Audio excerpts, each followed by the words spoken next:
Assalamualaikum Assalamualaikum warahmatullahi wabarakatuh. Alhamdulillah alladzi bi ni'matihi tatimmu shalihat.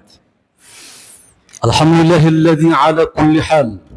Alhamdulillahilladzi amata wa ahya wa awjada wa afna wa as'ada wa ashqa wa adhaka wa abka wa afqara wa aghna wa khalaqal insana min nutfatin tumna. Asyhadu an la ilaha illallah alladzi la yafna wa asyhadu anna Muhammadan abduhu wa rasuluh as-sa'iqu ilal jannati allati takhlud wa tabqa. Amma ba'd. Allahumma salli ala Muhammad wa ala alihi wa sahbihi ajma'in.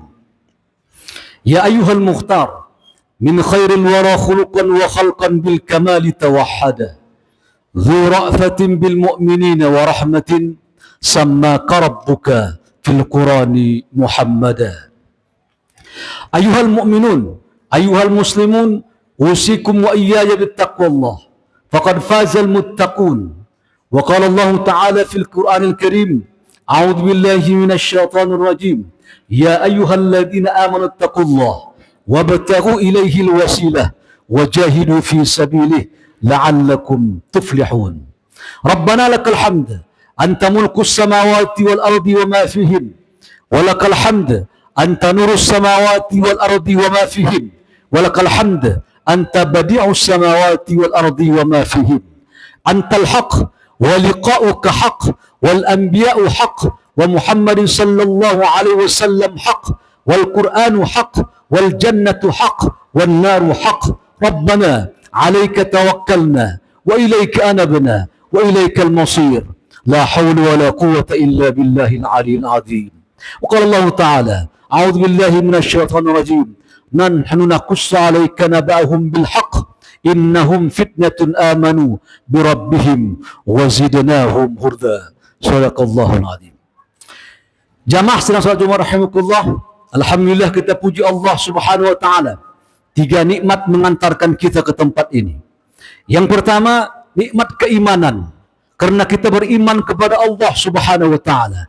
Kita berangkat ke masjid ini dari semua penjuru. Ada yang dari warungnya, ada yang dari tempat belajarnya, ada yang dari tokonya, ada yang dari kantornya, ada yang dari biliknya. Dari semua tempat kita berangkat ke sini karena kita dipanggil oleh Allah Subhanahu wa taala. Tidak ada panggilan yang mulia kecuali ketika Allah memanggil kita, kita mengucapkan sami'na wa ata'na ghufranaka rabbana wa ilaikal masir.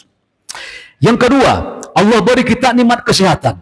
Imam Ghazali menjelaskan, engkau akan merasakan nikmatnya sehat jika engkau sudah terkapar di kasurmu, tangan tidak bisa diangkat, badan tidak bisa digerakkan, kaki tidak bisa dilangkahkan. Ketika itu kita merasa pentingnya sehat. Ketika kita sudah terbaring, Allah beri kita nikmat, kita sehat, kepala bisa digelengkan, tangan bisa diayunkan, kaki bisa dilangkahkan, badan bisa diangkatkan. Sehat ini membuat kita kembali berjalan di atas permukaan bumi ini. Alhamdulillah, ini pun nikmat yang besar yang kita rasakan pada hari ini. Yang ketiga, Allah beri kita nikmat kehidupan. Alhamdulillahi rabbil alamin. Hari ini kita belum diwafatkan oleh Allah. Kita masih bisa belajar, mencari nafkah, bekerja, beribadah. Karena kita masih hidup. Jika kita sudah meninggal dunia, maka dalam waktu yang lama orang tidak lagi menyebut-nyebut nama kita. Dan tempat ruang kita belajar dan bekerja sudah digantikan oleh orang lain. Tidak ada kata kecuali kita bersyukur kepada Allah terhadap 3 nikmat ini sambil meningkatkan ketakwaan kepada Allah Subhanahu wa taala. Fattaqullah ya ayyuhal mu'minun, fattaqullaha kama istata'tum. Kama qala Allah Ta'ala fil Qur'an Al-Karim, fattaqullaha mastata'tum wasma'u wa ati'u. Shadaqallahul azim. Jamaah rahimakumullah, dalam hadis Imam Bukhari ada 7 golongan kata Nabi yang diberi naungan di padang mahsyar.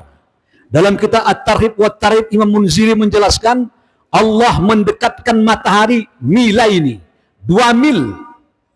Sekarang matahari jutaan mil saja, begitu panasnya. Ilmuwan NASA menjelaskan matahari jika dia mengeluarkan semburan apinya, bola apinya dari dinding depannya, Itu besarnya, kata para ilmuwan, 50 kali bumi besarnya. Ini mila ini. Nabi menjelaskan 2 mil. Selamatkan diri masing-masing. Jutaan mil saja matahari kita kepanasan. Apalagi saat sekarang ini. 37, 38 derajat Celcius. Ini 2 mil. Nabi menjelaskan 7 golongan mendapatkan naungan. Padang mahsyar, kata Nabi, bentuknya pipih. Ada yang bundar padat besar namanya bola. Ada yang pipih uang koin. Padang mahsyar pipih seperti koin. Ditembak dengan matahari, semua benda pasti terbakar di tengah-tengahnya. Tapi Allah tidak membakarnya. Tapi Allah menyiksanya atau memberi rahmatnya. Tergantung amal manusia yang berada berdiri di hadapan Allah Subhanahu wa ta'ala. Maka tersebutlah di antara yang 7 itu, kata Nabi, syabun nasya'a fi ibadatillah. Anak muda, pemuda yang tumbuh karena Allah Subhanahu wa ta'ala. Begitu banyaknya 7 itu. Kenapa Nabi menyentil anak muda? Orang yang pemimpin yang adil, orang yang sering ke masjid, yang bersedekah, yang qiyamul lail, segala macam, yang berbuat kebaikan, berteman. Tapi Nabi masukkan pemuda. Kenapa pemuda secara khusus disebutkan? Karena pemuda ini darahnya masih panas, syahwatnya masih menggelora, emosinya tak terkontrol. Tapi karena dia mengenal agama Allah Subhanahu wa ta'ala, dia bisa mengendalikan itu. Anak muda ini. Kalau orang tua, wajar usianya membuat dia menjadi dewasa. Anak muda, dia bisa bermaksiat, dia bisa berzina, dia bisa berjudi, dia bisa membunuh, dia bisa berkelahi, dia bisa berantem. Dia kendalikan jiwanya, hatinya, dirinya, agar dia tak melakukan maksiat kepada Allah Subhanahu wa ta'ala. Oleh karena itu, pemuda seperti ini dicintai oleh Allah Subhanahu wa ta'ala. Oleh karena itu jemaah, pemuda-pemuda pun diajarkan oleh agama kita. Bagaimana pemuda itu harus bersikap pemberani. Bukan berani buat maksiat, menghancurkan tanaman, menghancurkan rumah, menghancurkan kantor, tidak. Tersebutlah seorang sahabat. Ketika Nabi memeriksa perang Badar, kaum kafir 1000, kaum muslimin 300. Begitu Nabi mengecek pasukannya, ada anak muda lagi makan korma dia. Begitu Nabi di depannya, ya Rasulullah, kalau ku terjang musuh itu bagaimana? Kata Rasulullah, engkau mati syahid. Kalau syahid bagaimana janji Allah? Engkau ke sorga. Begitu ya Rasulullah? Iya. Lalu Nabi Muhammad pun berlalu, baiklah ya Rasulullah, berlalu. Anak muda ini makan korma dia. Dia berkata kepada temannya, jika aku habiskan kormaku ini, maka aku lambat ke sorga. Makan gigit, buang biji. Makan gigit, buang biji. Lama. Mengunyah-ngunyah juga lama. Aku ingin ke sorga, kata dia. Kemudian dilemparkannya 3 korma itu. Langsung dia menerjang musuh itu. Begitu diterjang, dari jauh sudah panas, sudah siap.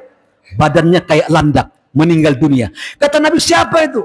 Itu tadi anak muda yang makan korma, yang bertanya kepada muda Rasul. Dia ingin duluan ke sorga, maka dia duluan menerjang musuh Allah. Lihat, nyalinya itu, beraninya itu untuk sesuatu yang baik, bukan sesuatu yang mungkar. Inilah pemuda yang dijelaskan oleh Rasulullah SAW, kekuatan imannya kepada Allah Subhanahu wa ta'ala. Kita ambil cerita lagi. Ali bin Abi Thalib, pemuda, dia masuk Islam kurang dari 10 tahun. Begitu Nabi Muhammad hijrah ke Madinah, Abu Bakar, ayo kita berangkat hijrah. Ali, tolong gantikan tempat kasur tidurku. Waktu itu di luar rumah Nabi sudah berdiri semua algojo yang akan membantai Nabi. Sudah pagar betis. Baik ya Rasulullah, Nabi pun keluar malam-malam dan tidak dilihat oleh orang-orang kafir di waktu itu. Apa terjadi? Begitu mereka terbangun, mereka langsung masuk ke rumah, ingin membunuh. Bagaimana Ali? Untunglah mereka menyingkapkan wajah itu. Andaikan tak disingkap langsung dibunuh, meninggal Ali. Begitu mereka singkap, ini Ali, mana Rasulullah, mana Muhammad? Yang menjadi pertanyaan jemaah, Ali menggantikan Nabi urusan mati, membela Nabi. Pemuda membela agama, membela ulama, membela kiai. Itu pemuda yang bagus, pemuda yang diinginkan oleh agama Allah Subhanahu wa taala. Lalu Ali mengatakan, bukan pemuda yang cengeng membanggakan leluhur. Ali bin Abi Thalib mengatakan, laisal fata mayyakulu kan abi, bukanlah dikatakan pemuda dia yang dia mengatakan ayahku, punya mobil, punya ayah, punya rumah, punya ayah, bisa jajan, punya ayah. Tak perlu engkau banggakan itu, punya ayahmu itu. Kata Ali, laisal fata mayyakulu kan abi, bukanlah dikatakan pemuda mengatakan ini ayahku. Kalau masuk kantor ordal, gasak sana, gesek sini, ayahku, bapakku, leluhurku, masuk dia. Pemuda tak bagus itu. Ini merusak meritokrasi. Orang yang pintar tak bisa maju ke depan karena dirusak sistem ordal begini. Lalu Ali melanjutkan, walakinnal fata mayyakulu ha ana adza. Akan tetapi pemuda itu adalah, kata Ali, orang yang mengatakan ini aku. Ayahku, tapi aku prestasi, silakan hargai. Aku benar, silakan didukung. Aku berbuat baik, silakan ditemani. Itulah pemuda yang diinginkan agama Allah Subhanahu wa taala. Khatib tahu di sini banyak anak-anak muda, kalian akan pelanjut sejarah, penerus sejarah negeri ini. Anak muda Muhammad Hatta yang insinyur, yang mereka berpendidikan tinggi, yang membangun negeri ini. Memang kata Ibnu Khaldun, manusia ini ada 3 tipe manusia generasi ini. Salah seorang sosiologi dari Mesir. Pertama, generasi perintis, Bung Karno, Bung Hatta, dan para pendiri-pendiri negara. Mereka sudah tahu perjuangan sehingga menghargai sejengkal tanah ini untuk dipertahankan sebagai hadiah dari Allah Subhanahu wa taala. Yang kedua, ada generasi penikmat. Mungkin saya di antaranya. Saya enggak pernah kenal PKI.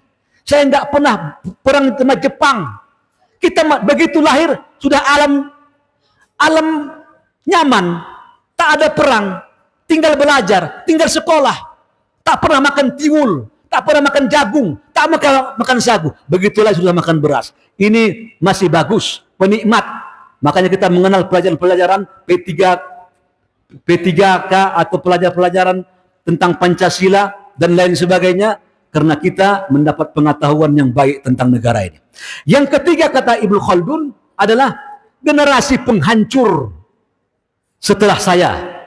Tidak kenal lagi, kalau tidak peduli kepada negeri ini, kepada bangsa ini, maka umat dan bangsa ini diambang kehancurannya. Tapi kita berharap kepada Allah Subhanahu wa taala, pemuda-pemuda zaman sekarang yang melek teknologi, zamannya AI, pemuda-pemuda yang cerdas, mudah-mudahan mereka semakin faham banyak pengetahuan, semakin kenal kepada Allah Subhanahu wa taala, dan semakin menjadi pemuda yang bertakwa kepada Allah Subhanahu wa taala. Barakallahu li wa lakum fil Qur'anil Karim wa nafa'ani wa iyyakum fi ayatikal hakim wa taqabbala minni wa minkum tilawatah innahu was-sami'ul basir.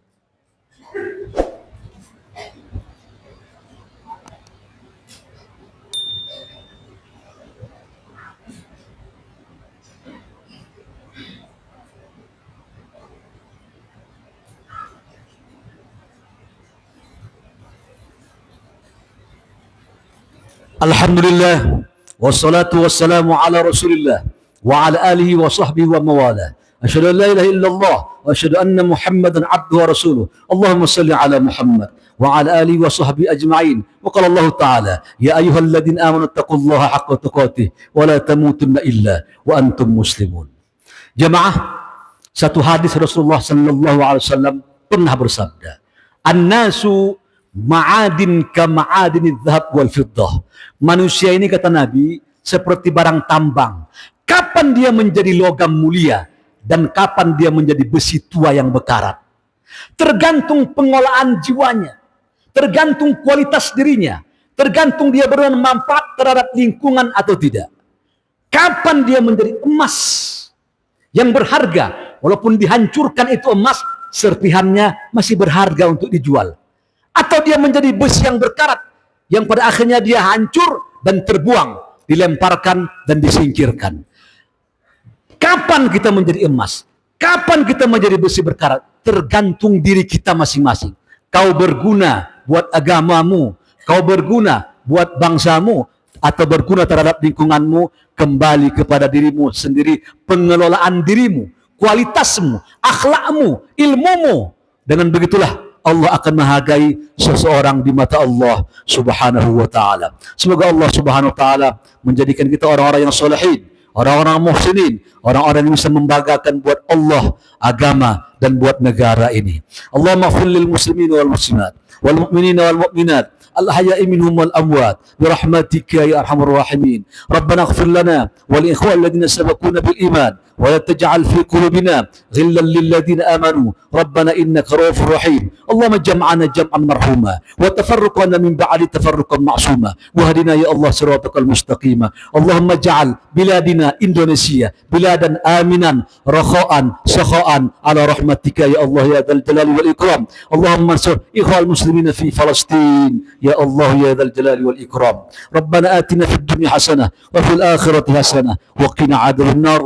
Wa sallallahu wa sallam alaihi walhamdulillahi rabbil alamin. Ibadallah, innallaha ya'mur bil adli wal ihsan wa ita'i dzil qurba wa yanha 'anil fahsya'i wal munkar wal baghi ya'idzukum la'allakum tadhakkarun. Wadhkurullaha yadhkurkum was'aluhu min fadlihi yu'tikum wa la dzikrullahi akbar. Wallahu ya'lamu ma tasna'un. Aqimus shalah.